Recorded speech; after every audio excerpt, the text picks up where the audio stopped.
as this environment declares itself right now, it looks like there's an opportunity coming up for business owners to say, all right, maybe the contract interim world is something I should explore. So what would be the easiest way for you to describe that contract interim business as it applies to talent access?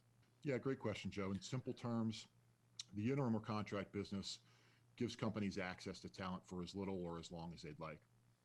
So we keep that arrangement much more flexible for our companies by handling all of the messy stuff, the employer of record functions, the payroll, the billing, the benefits, workers' compensation, all of those things. We give companies access to the benefit of the work minus all of that long-term commitment and an employer of record onus. Yeah, and historically, that has been a barrier to entry is floating the salaries, floating the payroll, all of the paperwork. Is there a mechanism in place that makes that easier to on-ramp the interim business to the talent access firms? Yeah, absolutely. By running that through an organization like us, right? So we conduct all of those things on behalf of the recruiters that are working through us. They don't have to worry about all those things. They don't have to become experts in payroll regulations, compliance issues, benefits access. They can maintain their core competencies of selling and recruiting, relationships with talent, and let us on the back end handle everything else. Yeah. And why is it historically, because you've been in the interim business for a long time, and I'll go in our conversation back and forth between contract and interim. I firmly believe interim is a much better representation of where the market is moving forward. Why have companies in the past in the talent access world either been interim contract or perm? Joe, I think it really stems back to the early formation of both of those industries, where by and large the core competencies were very different.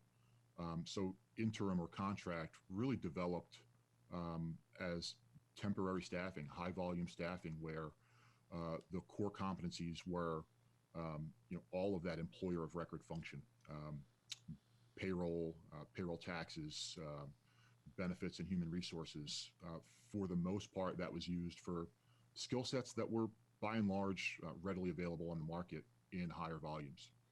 Think Kelly Services and the Kelly Girl model.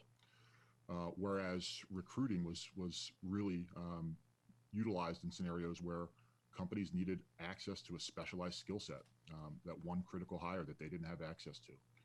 So those industries developed over the decades, really in silos, without a whole lot of overlap until today, actually, where the shifting needs of the workforce and the preferences of talent and the talent ecosphere really have converged and now allow us to do both very well.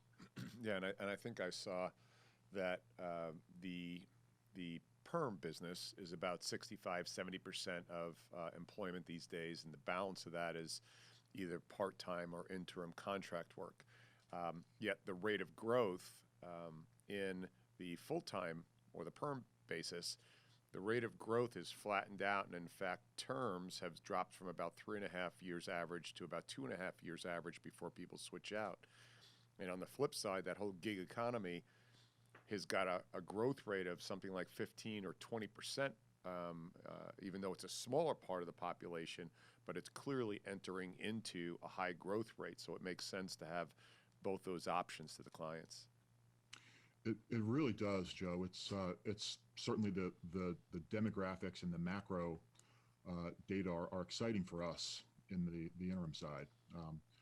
We like to think of it as we want to play both in the larger growing piece of the pie, but also the whole pie. We don't want to specialize just in one side or the other. We really want to look at that the whole talent space and see where we can provide access to talent to our clients in the model that they need. You've spent more than 2 decades in the interim business. How does somebody market that or present that to their current client base and all of a sudden say, well, I can offer interim or just perm? How would they potentially market that? Joe, it starts with really as simple as building awareness in the form of the conversations that we're having with our existing clients, um, ingrained into the marketing that we're doing across the many different platforms that we use. But we have to build awareness. We have to build awareness and change mindset. The companies that we work with, we've positioned ourselves very effectively over the years as excellent perm recruiters in the specializations that we work in. We tend to have a misconception that there's not a lot of contracting or interim work happening in our clients in the spaces that we fill because they don't come to us about it. So it's on us to shift that mindset because that business is there, those needs are there. We have to retweak how we engage in those conversations with our customers and learn where those needs exist. It just makes sense to me that I want to provide a full solution to a client, right? So rather than me come in and say, I do perm or I do contract, interim, instead is tell me what your problem is you're having and let me offer up a potential solution because we have a broad range. And I have found, as we've moved into it now in our business, clients aren't even aware of the benefits to them of bringing in a interim person or team based upon the needs. So what are some of the advantages on the interim side of things? Great question, Joe. I would say that the top three that come to mind, and there are many, really boil down to flexibility, speed, and access to talent. So flexibility, what we're doing is we're instead of a binary decision where a company's going to have to make a long-term decision on hiring somebody or not, we can give somebody the ability to ramp up a resource as much or as little as needed. They don't have to commit to 40 hours a week forever. They can say, let's use this for now to stay nimble. CFOs in particular love this because it takes a fixed cost and converts it to a variable cost that they can ebb and flow as the needs of the business dictate. Speed, generally with speed, we look at days or sometimes weeks for a full cycle of getting somebody onboarded and in the door versus months for the equivalent perm search.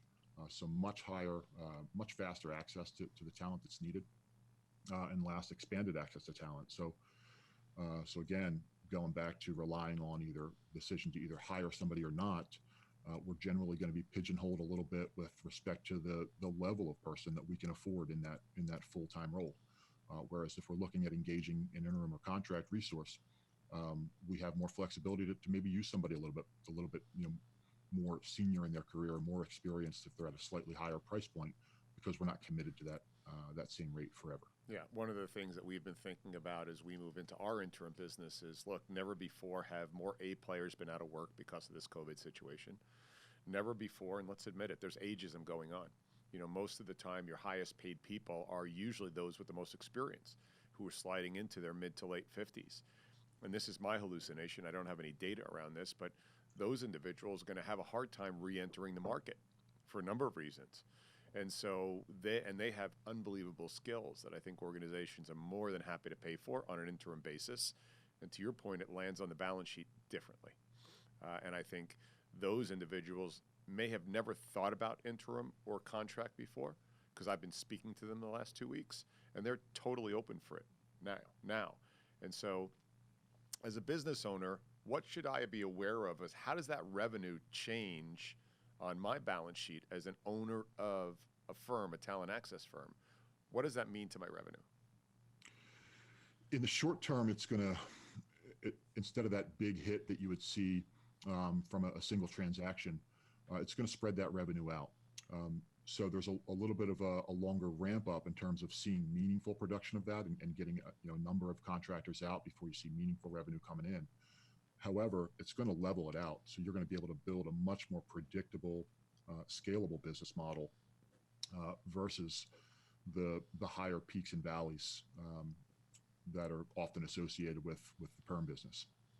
Yeah, and one of the things too is, and I saw that when you and I first started chatting about that a couple months ago, is typically, if you run a solid office, your revenue will look like this at times, or even if you're running a desk, Mm-hmm. Your revenue will look like this But when you start to introduce the interim, then you get those nice little pops every month, and you've got that revenue of 2, 3, 5, 10,000 on a commission coming in.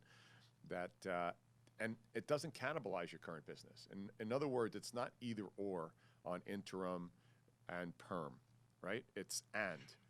It not only is it and, Joe, I think it's one of the greatest examples of synergy where really, if you're doing both well, 1 + 1 does equal 3. You're engaging in many more conversations that otherwise would have been, unsuccessful selling situations. So the depth of relationship that you're building with your customer is much stronger. You're involved in the work. So ultimately, it really is additive once you're starting to do it well and engage in those conversations in the right way versus taking away from the direct hire business. Yeah, and I also think that it's one of those things I've learned over the years building successful businesses is if you don't offer a service to your current customer base, somebody else is going to. And with that, they may create an aggregate or additive service as well. So if all of a sudden somebody's offering contract who's really good or interim, and now they start to get into the perm business, that's going to eat into your business. And the flip side of that too is if you're in a perm business, you're missing the gate and the opportunity on the interim, and you already are on the approved vendor list, right? Mm-hmm. You already have the engagement with the organization. They already probably have a big spend on contract, and it falls on the balance sheet differently. You had taught me something in our last session that oftentimes the hiring manager, she has the ability to not even have to go through HR to bring that contractor on. Would you spend some time on that? Absolutely, yeah. So most line managers that have any kind of P&L responsibility, they generally have a budget. Within that budget, they have flexibility to accomplish the mission and goals that they're set out for that year. And oftentimes that budget includes X dollars in spend for flexible resources such as consultants or contractors. So that budget it's often pre-approved. Sometimes it's approved on the fly as business needs dictate, but rarely does it involve the human capital budget that you see with direct hire recruiting and recruiter fees. Those are usually separate and in a different bucket altogether. Yeah. And then talking about the back end, right, the machine that makes this work, because certainly owners want to know, and now, do I want to add this process, the head count in my organization? What's going to take to run this? I believe we recently established a relationship, and I say recently in the last year, with People 2.0, right? Absolutely, yeah. So dates back to October of 2019. So still relatively new for us, still really excited about it. We decided to partner with People 2.0 in the execution of our back office function. So it's not, I wouldn't call it outsourcing. We're involved in conversations with them literally daily throughout the day.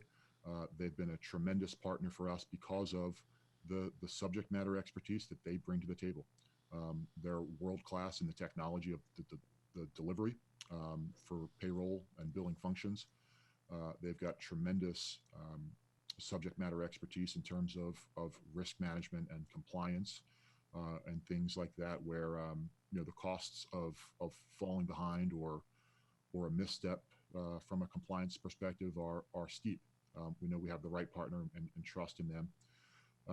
And they also give us expanded access. They allow us to work in functional disciplines and skills that we historically have had to avoid, whether that's in healthcare and patient-facing positions, or in some riskier light industrial type positions, as well as, perhaps most exciting, now a global footprint where we truly have feet on the ground and international local payroll regulations and expertise in over 60 countries and growing around the world. Wow. So I'm an owner. I'm sitting here, I don't know, what's the date, team? April 7th or 8th? 8th?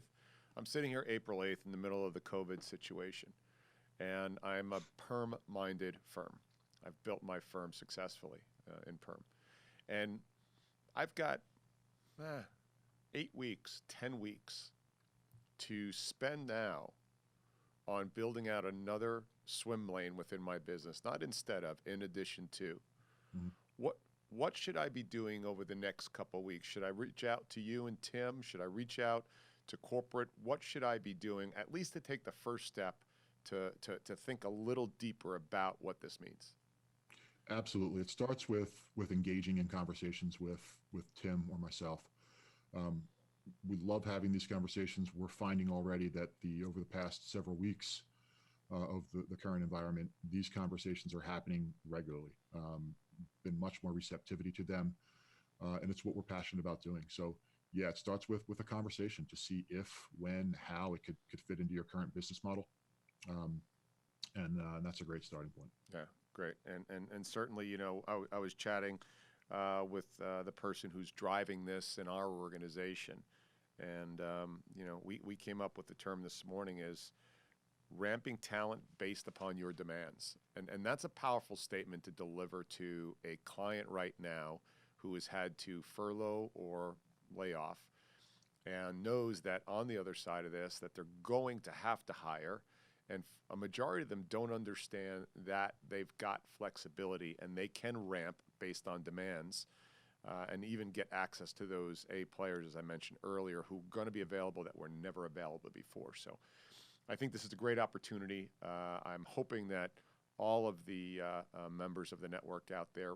think about this really deeply and reach out to you and the team to learn more about it. And I appreciate your time from Philly this morning. Absolutely, Joe. It's been a pleasure. Thanks for the time. You got it. Be well. Thanks.